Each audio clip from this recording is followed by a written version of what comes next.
When you think of China, what do you imagine it to be like? For Americans such as ourselves, this country has always been something of a mystery. So come with us today as we explore Guangzhou in search of a guitar, visit some popular shopping malls, and see the 5th most populous city in China with our own eyes.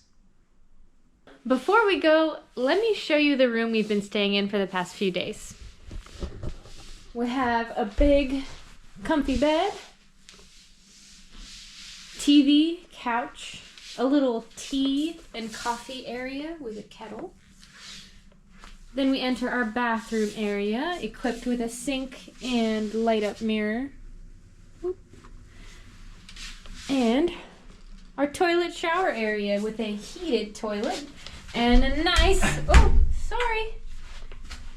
a nice waterfall shower.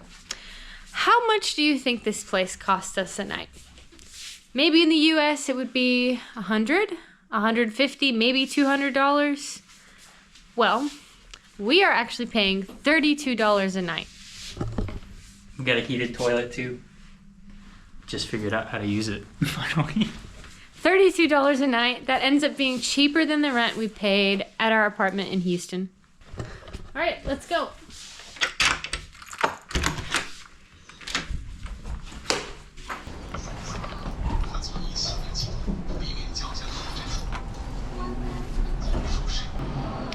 So, for a couple of days now, we've been waiting for a package to arrive here. By the way, this is abalone. Wait, actually, I don't know if that's abalone. They have a really interesting mollusk they like to eat here in the Canton region. So yes, we've been waiting for a package to arrive here at the hotel. And there are quite a few packages here. Some of them have been sitting here for a few days waiting for the receiver to come and pick them up.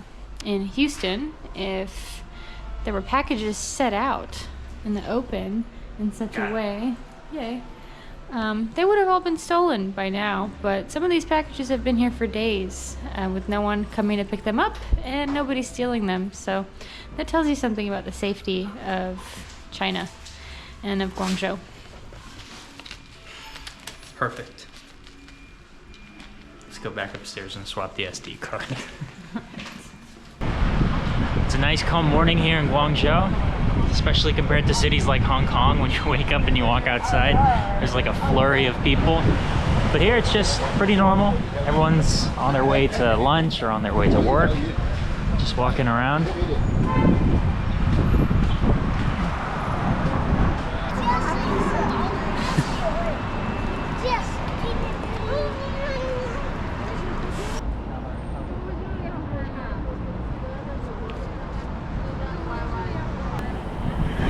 Now, as you just saw, one thing about China is that pedestrians on the sidewalk have to share the sidewalk with motorcyclists and bicycles. So you have to fight for your life out here a lot of the time.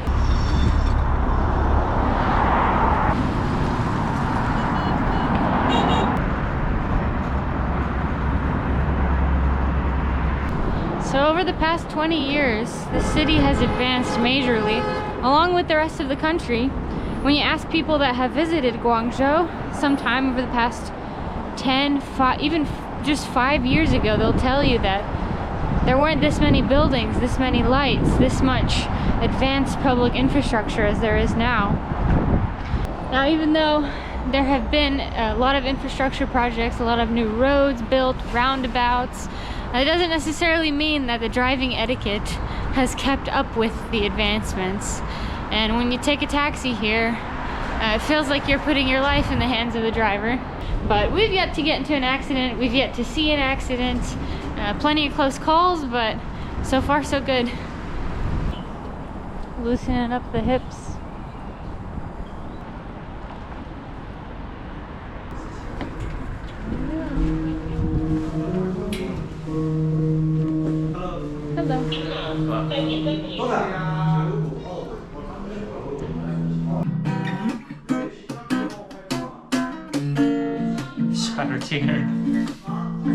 Go take a look at another shop. Maybe that was better because it'll put a little bit wide in here. So I'm not so sure it's that good for you, honestly. Thank you. I don't want to be a liar. Yeah, we Yeah, appreciate for sure. it. Yeah. Okay, well, Thank you very so much. What was your name? Katrina. Katrina? Yeah. Oh, lovely name. name. Yeah. All right. like it too. We'll see you later. Have a nice day. Thank you. Sadly, that shop didn't work out, but the friendly salesperson told us about another one, so we're gonna go to that one, but this time we're gonna take a taxi because it is way too cold to keep walking out here.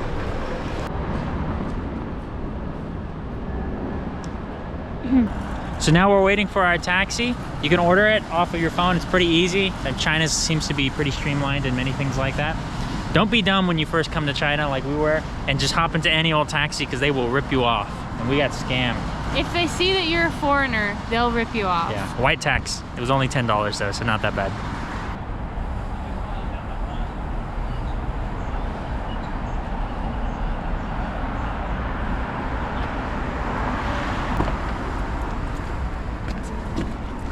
Ni hao. 你好。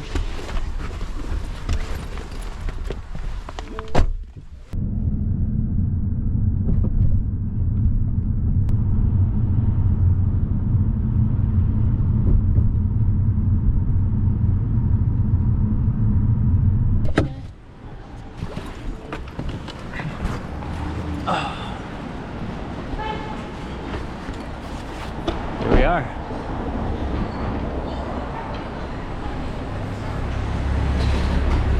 I don't know where it is. I don't see any guitars. Huh? Let's go.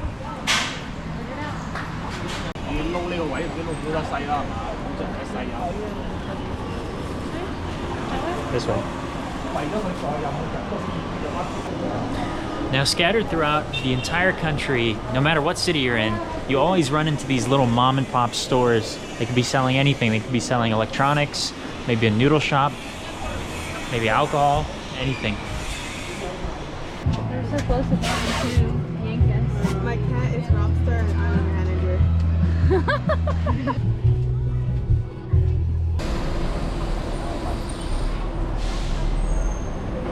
Here we are. 你好. Ah, it's the same guitar. The same guitar.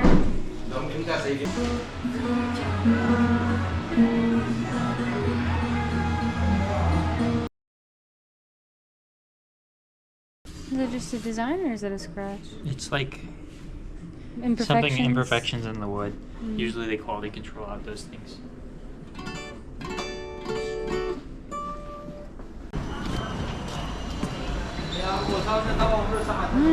Failed again. Now we go eat. Keep looking. Yeah, we'll go eat. Oh, wow.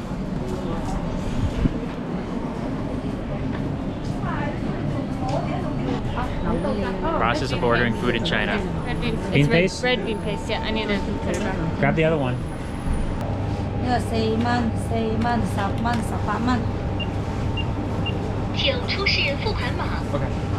但冇信號咯，咪切咗嚟。3點。 And there it is. After about 15 minutes of going back and forth, we bought food. Now we have to find somewhere to sit and eat it. Yeah. You know, they don't really speak much English.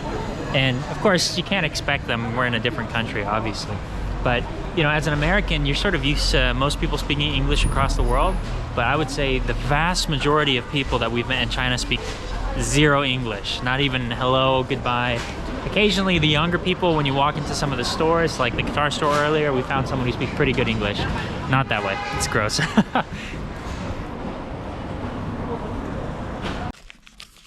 This is all sanitary and good. Oh my. I'm making a mess. Alright. I don't even know what that is.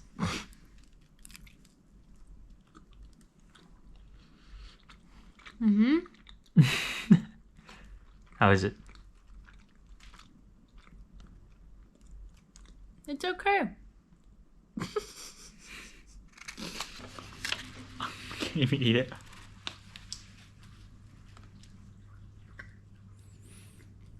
Interesting. It's not very good, is it? This? Or what? Yours? No, it's not very good.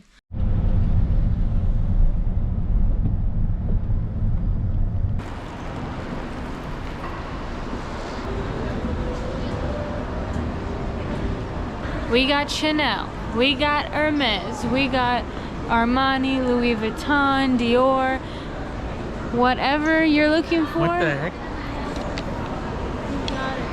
You've got Bathing Ape. Probably a more sophisticated, interesting, and creative setup than you've seen in a lot of other countries. Certainly than in the US. This mall is much more impressive than the mall that we have, the high-end mall that we have in Houston.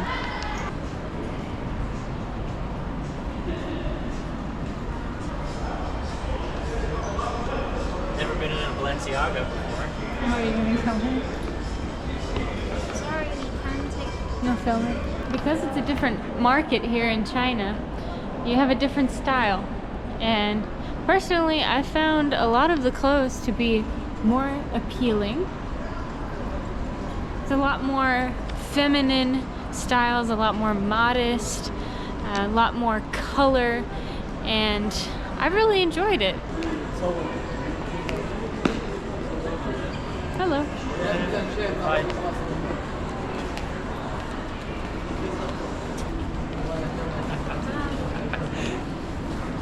I don't know if they're royalty, but they look pretty royal, and they're walking into Louis Vuitton.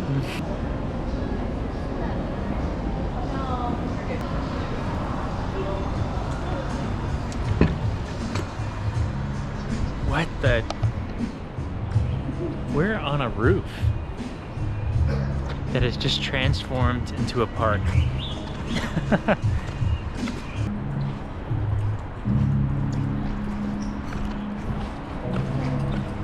Pretty amazing places they have to shop here. Think about this area too, and I think a lot of the cities that we've seen so far is that you see a mix of a bunch of super modern buildings like these, where it's just all glass all the way up. And then you have, like, if you see out there, some more normal residential buildings, maybe built in the 80s and the 90s. We're lost in the back rooms right now. I think we need to go back to the mall. In the bougie back rooms.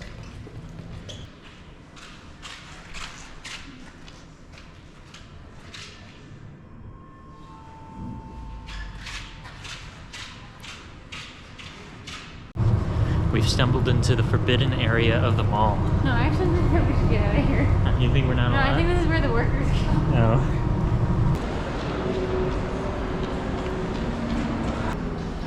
The vibe is bougie.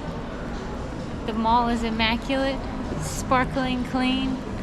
Lots of people walking around with bags of stuff. Consumerism. And I think just like the US, in fact, maybe even a little bit more, people around here, you see them, they're all on their phones. They're all just sitting, typing away.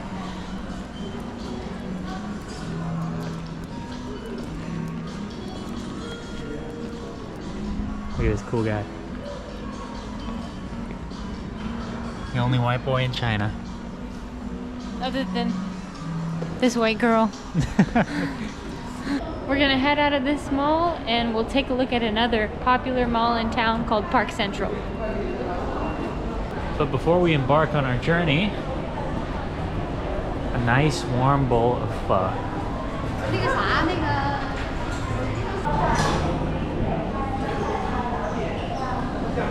Now, if you're in the West, in the States or in Europe, and you're imagining Chinese food in your mind, that is very, very different from Cantonese food.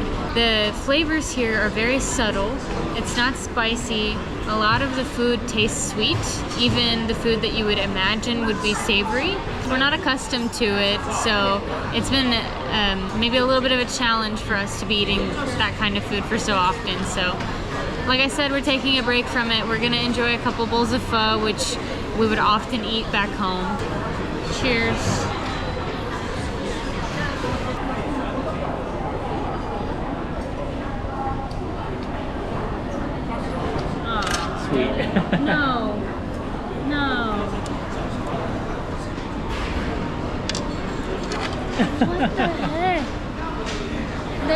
sugar to the foot. I got sugar in everything here. Ooh my, it's chilly out here.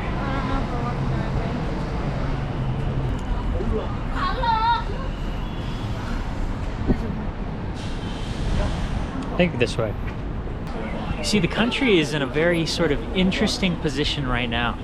For while it's made huge advancements in terms of technology and infrastructure and buildings, that hasn't been necessarily reflected in the culture yet. And the behaviors. Yeah, exactly. And so China sits at this inflection point right now between modernization and how it was before. And you can see things are starting to change. Especially with the younger generations.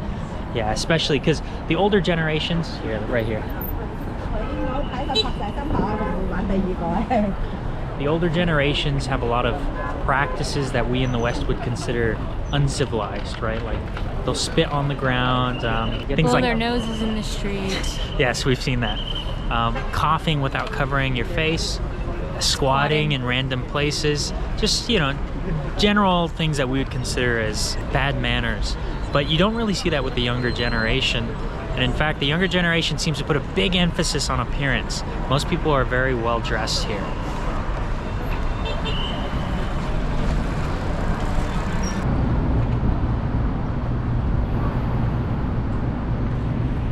Now, one thing that's different about China, especially compared to other countries that have been communist, is that you notice a lack of what's called a cult of personality.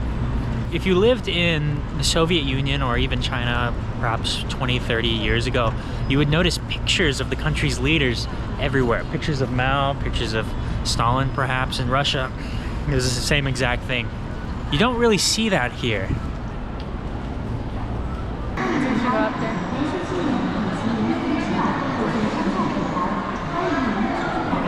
Exhibit A on the squatting. I guess the young people still do it.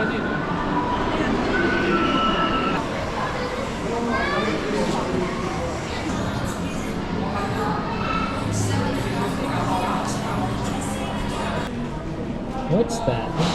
37,450 yen. RMB, which is chump change. Chump change in China, right?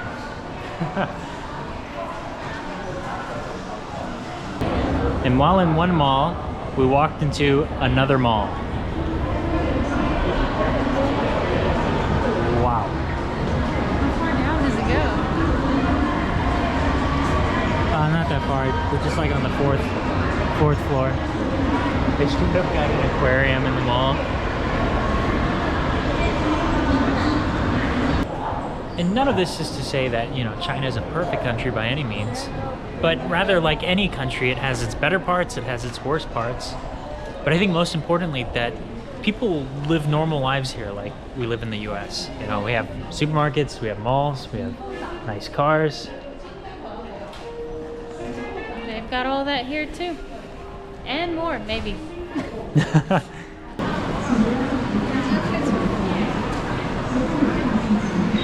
So we're headed out of the Grand View, but before we call it a night, we're going to take you to one more special place here in Guangzhou that's considered a symbol of the city and a must-visit place in the Canton region.